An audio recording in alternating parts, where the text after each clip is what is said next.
Look, detectives combing through the hood looking for a corpse. Draco hitting, I don't think your body can endure the force. I whipped the fish up with a fucking hanger or a fork. Told that bitch, go ahead, sniff what you want, there's plenty more to snort. I had an outstanding warrant for a short. Turned myself in, rocking Louis and all my jewelry, I wore the court.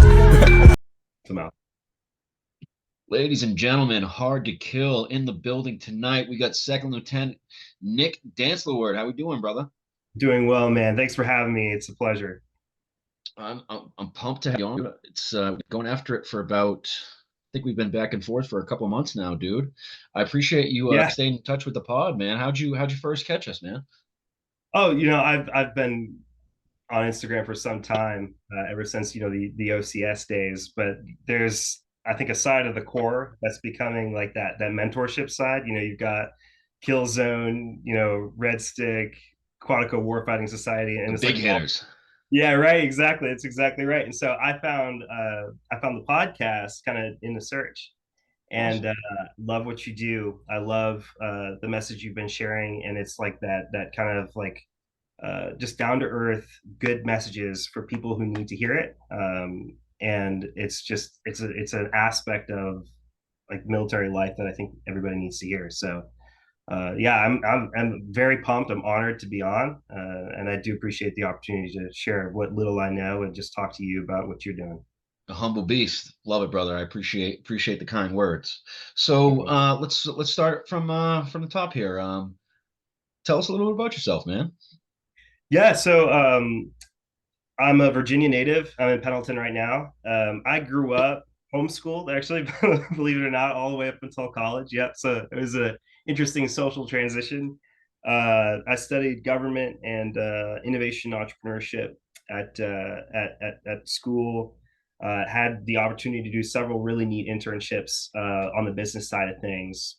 Did Army ROTC as well for just around 2 years on MS1 and MS2 year. Really enjoyed it. And then slowly, like during 2020, started to look over to Marine Corps OCS. So that was the segue that I made. I reached out to the Norfolk office, and Robert Coggins, who's the captain at the time, who's my OSO, motivated me to be an infantry officer. So that was the track that I wanted to go down. Went to OCS in 2021, that summer. I did PLC combined. And then after finishing up with that, finished my senior year at William & Mary, and then went to TBS right after. So got to go to IOC, which was awesome. It was a fun experience. And then after that, got orders to Pendleton, which is where I am now. So yeah, pretty normal, pretty average life, I'd say. I had the opportunity to start some businesses. Some were successful than others. I had a little personal training business for a while, which I co-managed with a partner of mine who was at William & Mary as well. And it just gave me the opportunity to work with other people, kind of get an idea for what my leadership style looks like, which to me like is the biggest thing. To just have like some proving ground, so I know that whenever I get to my unit, I at least know who I am myself and what I feel comfortable saying, what I feel comfortable doing, just so I don't have to put on airs because you've never done the job before. So a lot of blessings. I've had a lot of people in my life, mentors, and then guides who I've met online like yourself, and in person like through OCS, TBS. So yeah, like anything that I do, I would say is not because of me, that I stand on the shoulders of giants, and I'm very grateful to be here. So Understood. So let me ask you this: what lit the military fire for you? Is it something that's maybe great question? Is it something that's kind of in the family, or is it something that's always just maybe caught your eye? Yeah, it's a very good question. So no, I'm the only one in my family to do it. It kind of caught my parents off guard too, because I know for a fact it's not what they. Same here. Yeah, right. Exactly. Not what they wanted me to do at all. I went to William & Mary, and they were like, "Okay, great. He's going to go into government, politics, or something like that. Maybe business, because the business school there is great." and I worked with them for quite some time. And then it was just like this weird deviation that they were not expecting. It's like, okay, he's messing around with ROTC, but he's not going to go down that road. That's like, as soon as MS2 year Bit comes, extreme. yeah, exactly right. Yeah, and then they were like, oh no, that's not what happened at all. He's going to OCS, and they just like put their trust in the Lord and let him figure out the rest. And so I would say the people that I met along the way are the biggest motivators. Gotcha. I'll never forget. One of the cadre for my ROTC program, he was doing green and gold at the time. I'm gonna actually call him by name because he's one of the best mentors that I've got in my life. At least the one that I call back on a lot. Reinhardt. He was going through the business school at the time, and he had some really sick like ranger experience, all that. And I wanted to be that. I looked up to him as like that pinnacle of, okay, this is like a masculine father, husband. He's got his life in order, like, and that's just kind of what I wanted to do. All the goods. Right, exactly. And just wanted to make a name for myself in something. And that's kind of how it started. And I saw the military as like giving you the baseline to do that. And pretty much every guy that I met as part of that cadre program was similar. Like they knew what they wanted out of their lives, and I wanted that too. So that would be a big motivator. Is just like having that baseline where I get to know myself as a man, what I want to pursue, and kind of pursue service um, selflessly and in a way that like makes an impact. Okay. Okay. Well, I mean, clearly what you're doing has a has a goal, has a specific set of, maybe predestined things that you're trying to attain. Um, and now being an infantry officer goes a long way as well. So, what does, I don't want to say sound generic or corny, but what does being a leader mean to you? I would say understanding that it's not about you, um, that there's a bigger picture that you have the privilege of facilitating, um, but always keeping in mind that there are guys on the ground that will work with you and for you to make sure that that big picture gets accomplished. And you have the onus is on you to make sure that you're in a spot, technical and tactical proficiency, physical fitness, mental fitness, to make sure that they get that done. Um, Not for you though. It's all about you putting yourself in a spot where you can serve them and help them get that done. So I would say, like, just like I wanted to join for service, um, the way I want to position myself is making sure that I'm a steady baseline for people to do their jobs, knowing that, okay, I've been trained by Nick, I've been coached, mentored, um, taught, and understood by Nick so that I could go and do the job. I never want to put myself in a position um, where they serve me, or get it twisted. So that's what I'd say leadership means to me. It's just understanding that it's not about you and that you're there to help them, whoever that may be, in business and military. It doesn't matter. Like they're not there for you. They're there for the mission, and so are you. So just don't get it twisted. Gotcha. Gotcha. I think that goes a long way, man. Mm. I don't know if you ever looked at maybe some of the gripes of the ground pounders when it comes to young officers or leaders. But something that came along my way often when I was, a young guy in the trenches would be, I don't know if this is a bad example of leadership or if it was just like a bad example of maybe a human being, but we would often see just young officers trying to attain personal goals or go after, maybe it would be the common term as a ribbon chaser or Yep. something like that. And I think something that needs to be understood at that level is exactly what you just said: selflessness, being with the boys, showing them what you want done first rather than telling. Being there's a huge difference between an authoritarian figure and a leader. Um, And I think that goes a long way with trying to teach and making sure that it's actually understood and not just shouted or implemented. It's actually being learned. Um, and I think that goes a long way as an infantry officer. Now, if you could, what are maybe some mentors that you sought after, or even just came along your way? Yeah. So I would say, like, I mentioned Reinhardt, who was one of my instructors in the cadre at William and Mary's RTC program. Definitely one of the big ones. And I would say the reason he was so important for me was because when I joined that program, and this is actually something that a lot of people, like, who are looking to join, especially as an officer, need to understand. You don't know anything. Don't pretend to know. Don't act like you, because you saw a YouTube video or you read this Instagram post or you read this book or you read Gates of Fire. No one cares. Like, you really don't know anything. Be a sponge, don't be afraid to make Big mistakes. time.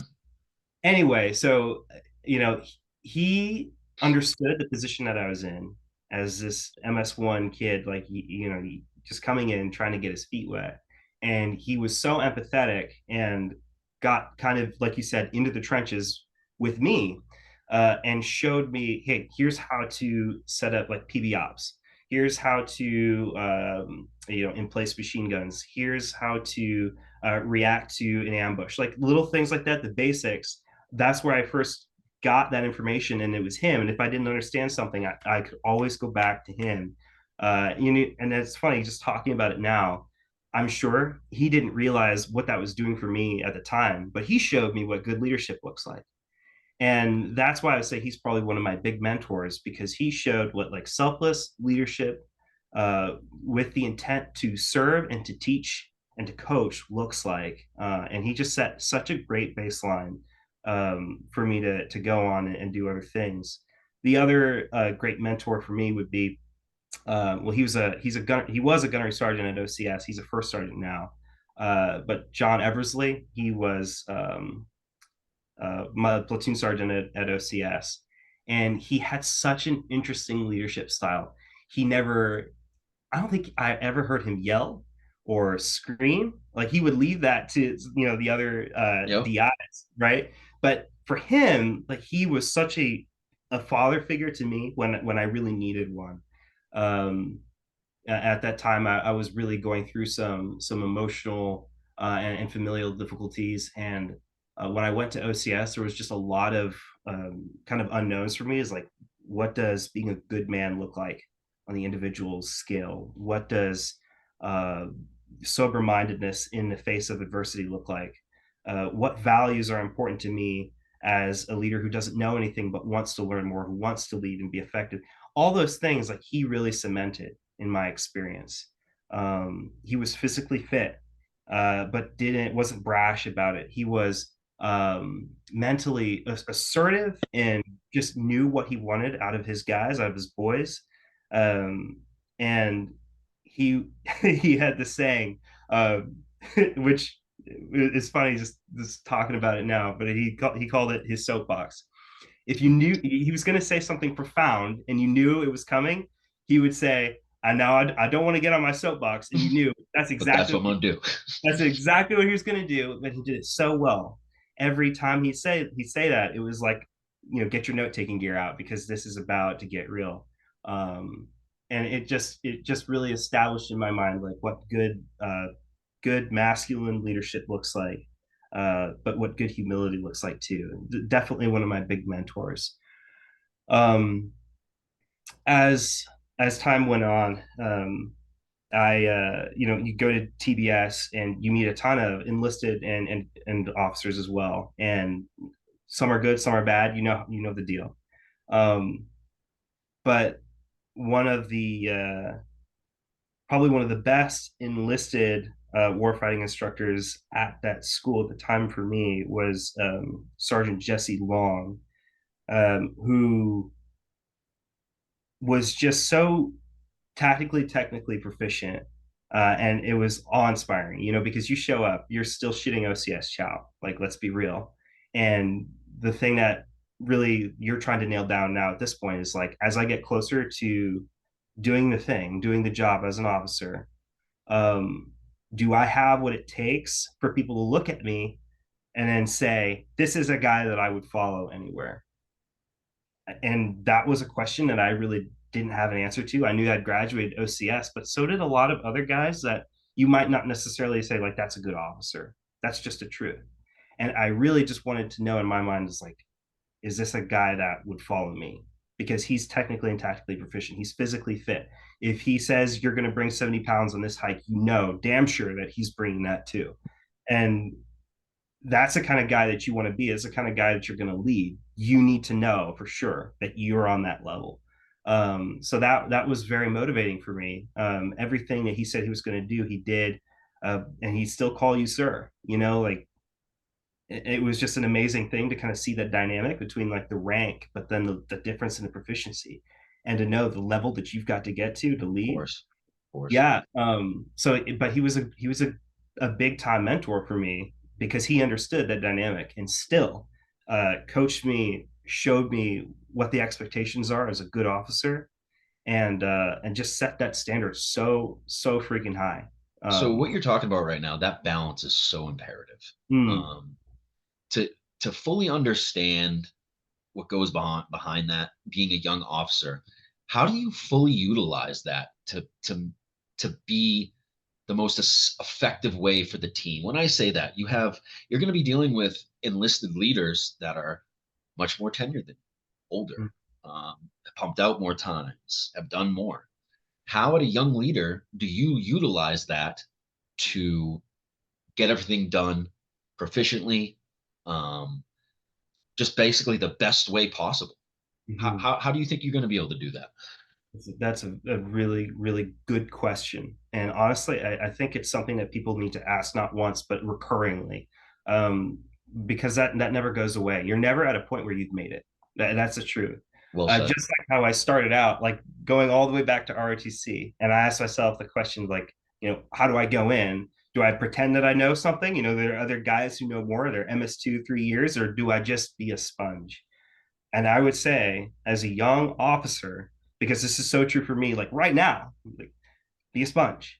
There are guys who know so much more than you do, on the enlisted and commissioned side. And your job as especially as a second lieutenant, is just to soak in that information, listen, talk less. If there's anything that I would say on this podcast, it would be that: talk less, listen more, and then from that point implement. Like, that's the most important thing, and that's what I plan on doing. Honestly, man, that is so well said, and I love to hear that, because coming at you from maybe a salty corporal point, that means so much to us, bro, because we have our younger guys behind us that we're trying to set the example for. And keep in mind, officers to us are our pinnacle, our brain, are the guys that we feel responsible to protect, and the ones that we ask to lead us. You're in that position. So when you put yourself to our level in front of the boys, and you show that you're humble enough to say, hey, you know what, guys, I don't know this, and maybe you do. Fucking show me so I can be the best that I can be for y'all. Yes. And when you give that power to, say, that salty corporal or that enlisted guy that maybe he's just getting over his first term, and it goes such a long way, bro. And honestly, it makes that cohesiveness. And it's such a difficult thing to talk about, because, as you know, officers are officers, enlisted are enlisted, and to properly make that bond, it's a tricky thing, because at the same time, you need to wield your power. At the same time, you need to let everybody know, this is me. I'm the one that's leading this motherfucker, and that's how it's going to be. And but at the same time, you have to. There's always going to be that sense of family. You need that. You need that to a certain dynamic, just to run the show properly. And sometimes that's not the easiest to balance, if you will.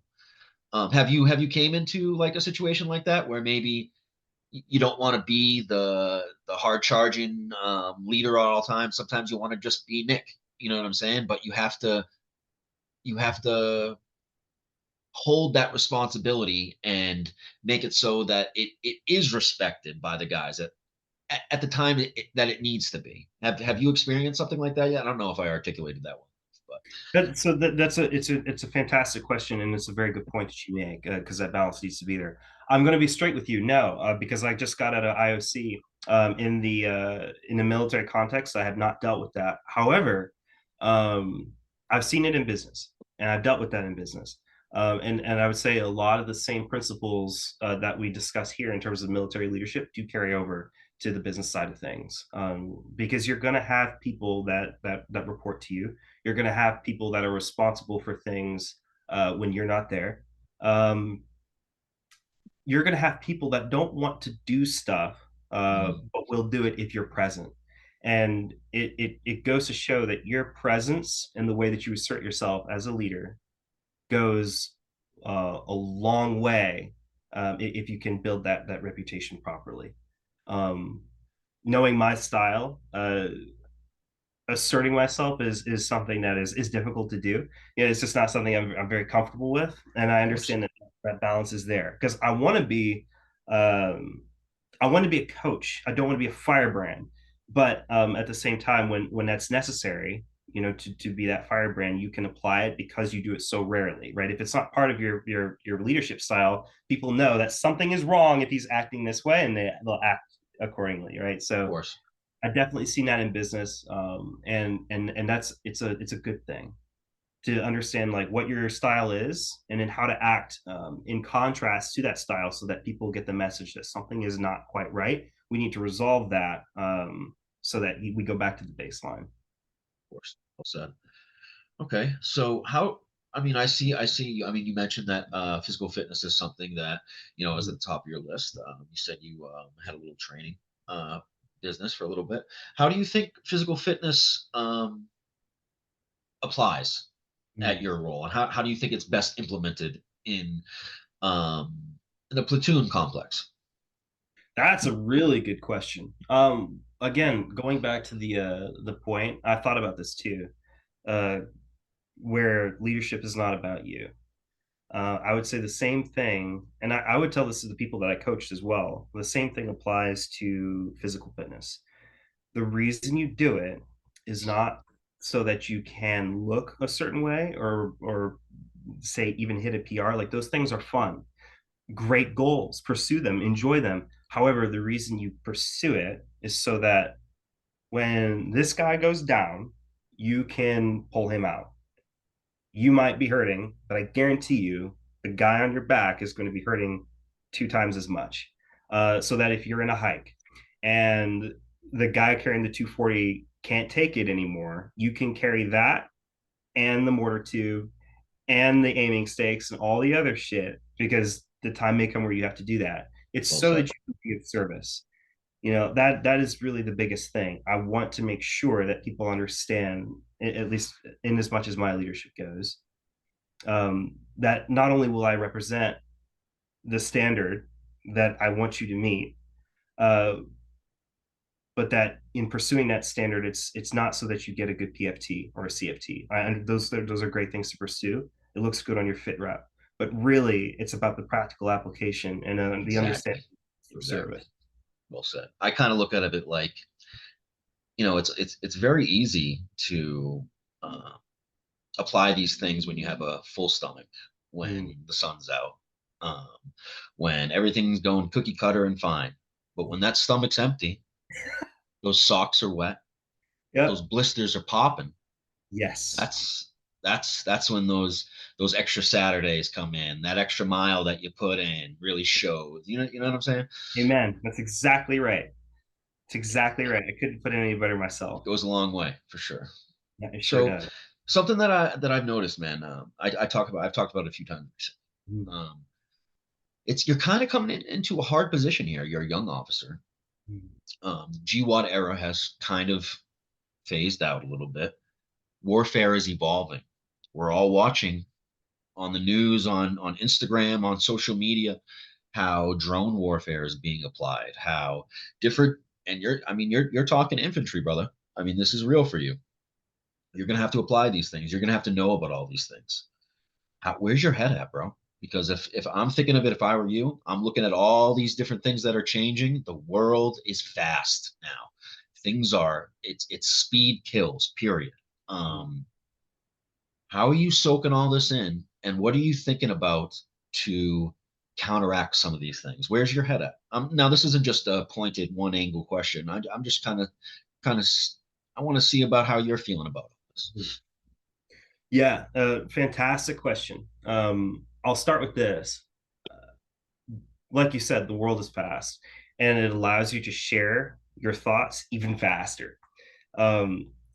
As an officer, I think it's part of my responsibility to make sure I consolidate those thoughts and share in a very cogent, cohesive way that improves other people's lives. Easier said than done, especially with social media. I remember my class advisor at IOC actually had a really good point for me, and he pulled me aside, and he was talking to me about social media presence and just how important that's going to be going into the fleet. And he said, like, be about it, don't talk about it. Just make sure that as you go through your career, that you are practicing the things that you've learned and teaching the guys that are in your charge, because that is going to be paramount going into the future.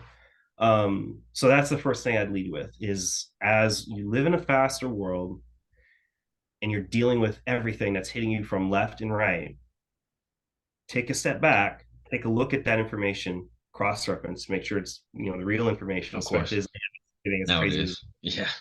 And then share if you know that it's going to have a positive impact. Not everything that you say is necessarily going to help other people, and I don't want to just say shit that doesn't mean anything. Like, that's really what scares me the most.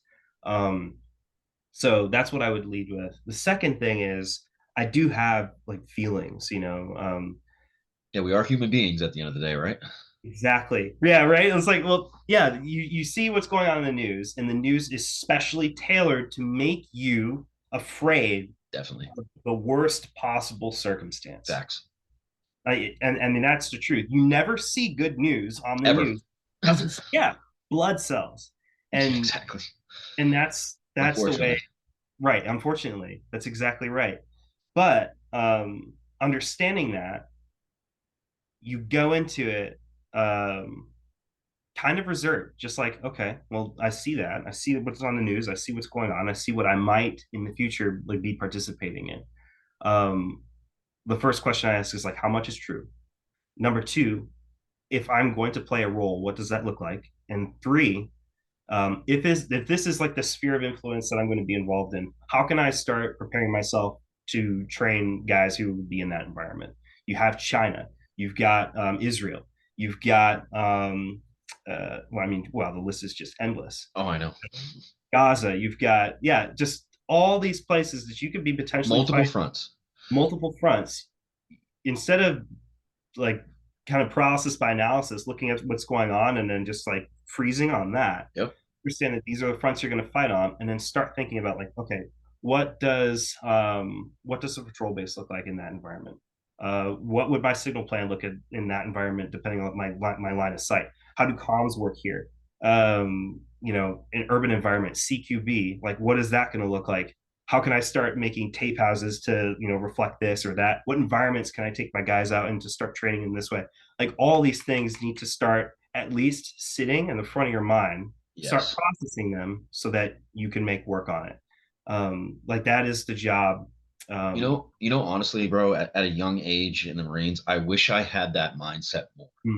I don't think it was, something that we didn't have when I was in is just I think that's something that's great about social media, that we can even have this conversation and just quarterback it and talk about it. Because when I was, it was just bars. It was trying to find women. It was just, I wish I took more time to focus on the little aspects of exactly what you just said, just to even have them in my head, to have that thought, just to even have that thought about maybe this could happen or maybe that could happen. I wish I did that more as a young, most definitely. Yeah, it goes a long way.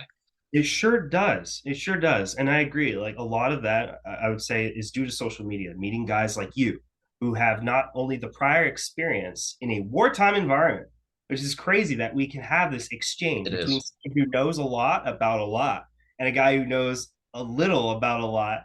But like that's an exchange that I think this is something the enemy will never have on us, Most because definitely. this is like a transfer of knowledge, and being able to get that from you, and then guys like Killzone, all Yep. the people that are out there is so invaluable. How at like at your level, this is just a generic question, but Mhm. how at your level do you think I can be best suited to help maybe the younger guys that are in? What do you guys want to know? What is it that you want to know? Is it just everything you want to soak in, or what really could be the most effective for you guys? That's a really, really good question.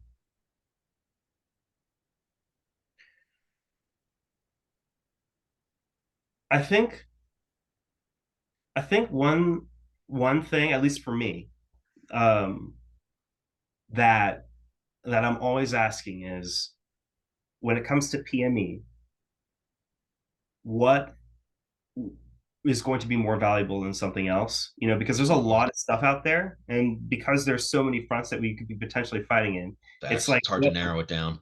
yeah, it really is hard to narrow down. It's like, me as a young officer, what needs to take priority, and based on like another guy's prior experiences like yours, I think it would be really helpful for guys to know, like, I wish that I had done this before going into this Definitely. environment. Definitely. Like, I remember hearing this one story. There was a second lieutenant.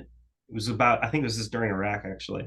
About to go fight, he grabs his unit, and they do PCCs, and the lieutenant Yep. says, "Okay, all good to go."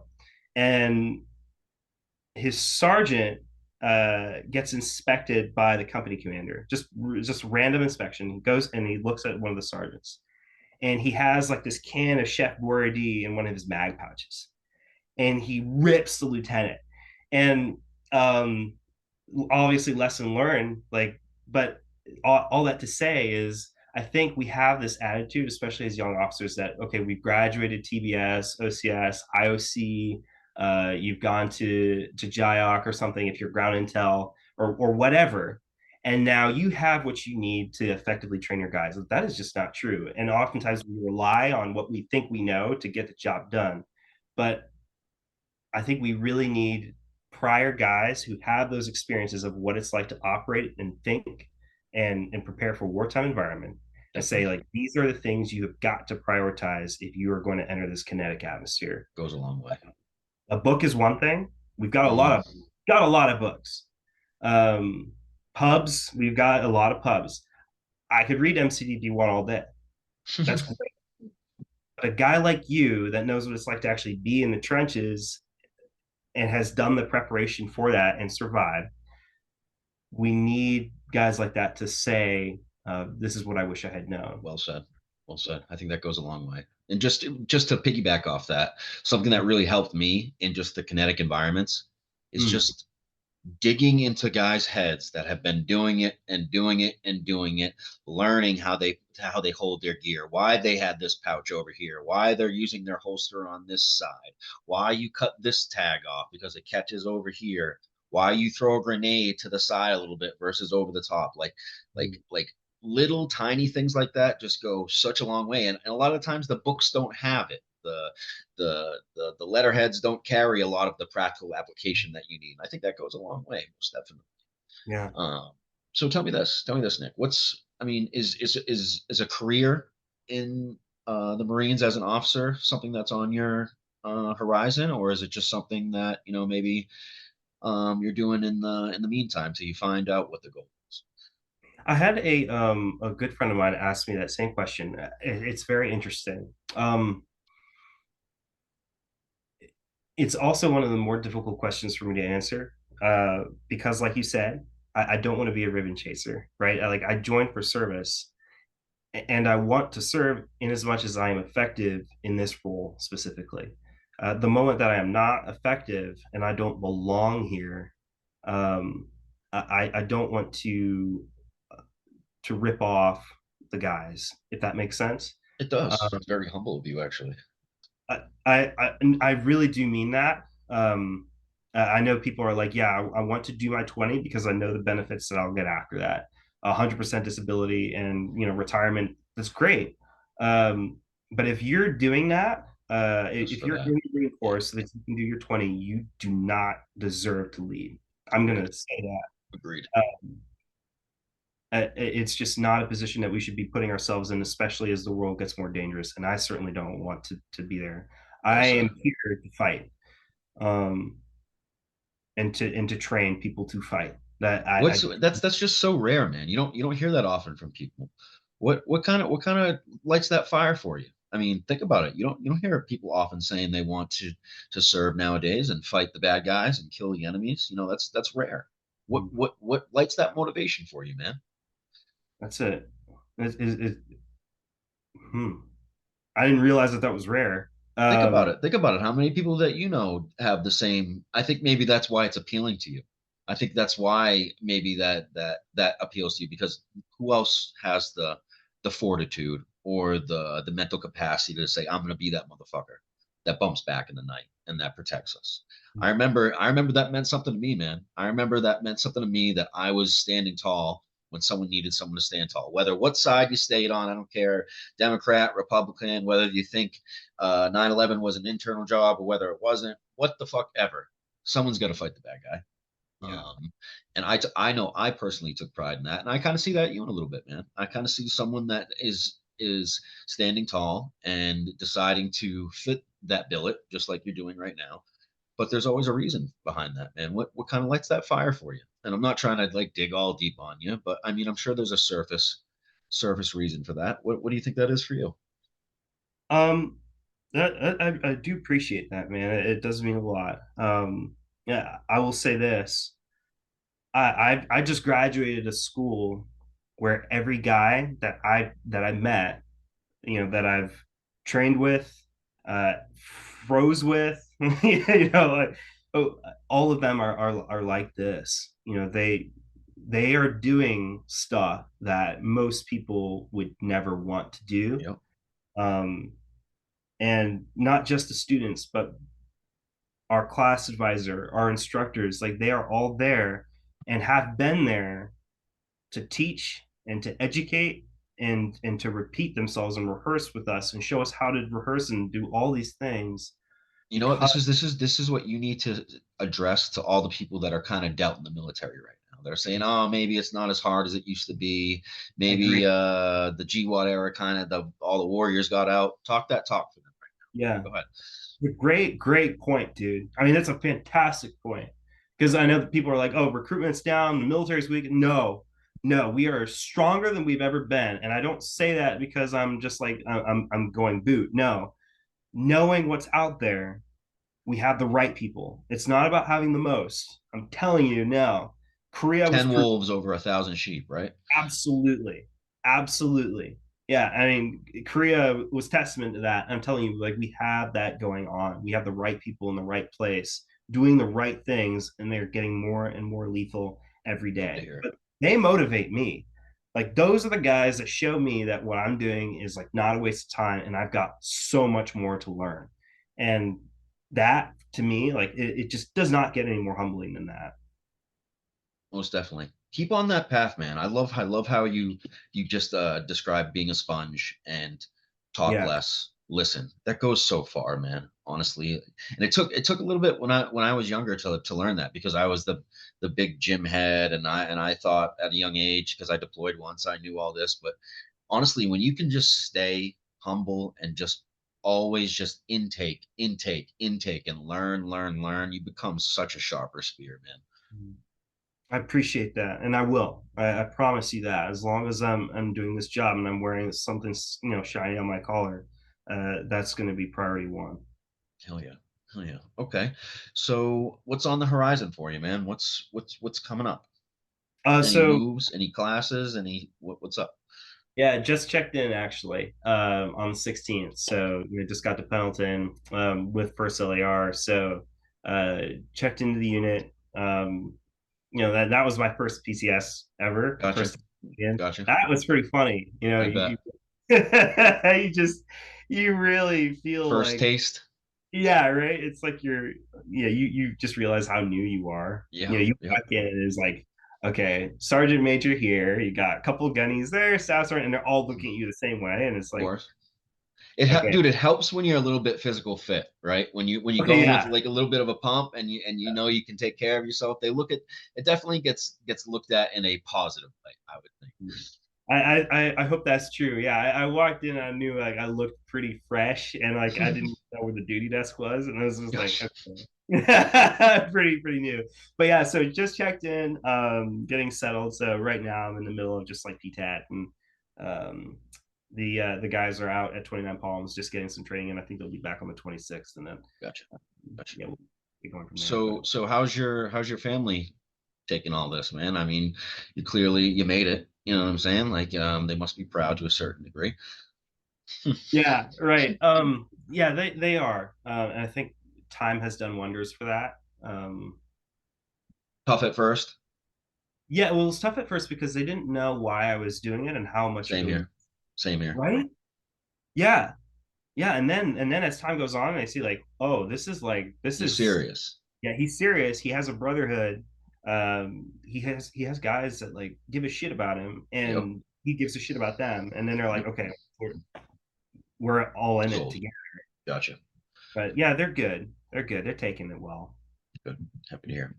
Well, that's all I got on my end, brother, and I appreciate you taking the time to talk to me. And I'd love to follow your trend, just your path through the military, man. I'd love to talk to you a few times, and if you have anyone in your circle that would like to come on, I'd love to have them on with you.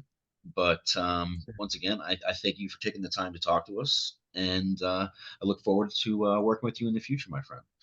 Well, brother, it's been a pleasure. I appreciate you having me on and doing what you do. People need to hear the message, and just keep spreading the good word. And we'll please don't ever be Absolutely. afraid to be a good mentor, because I always need. Will do. Will do. Love to hear it. And well, there you have it, everybody. Second Lieutenant Nick Dantzlerward in the house tonight, and we'll be looking forward to talking in the future, brother. Semper Fi. Hoorah. Yeah. Kill.